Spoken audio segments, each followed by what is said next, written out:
To create a new folder in the internal storage on Samsung Galaxy S24 Ultra, open My Files app.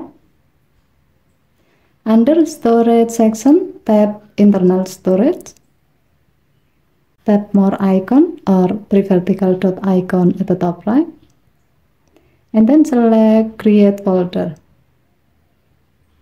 Next, give a proper name for your new folder so that you can easily manage them later and also easily know what kind of file that you will save to this folder.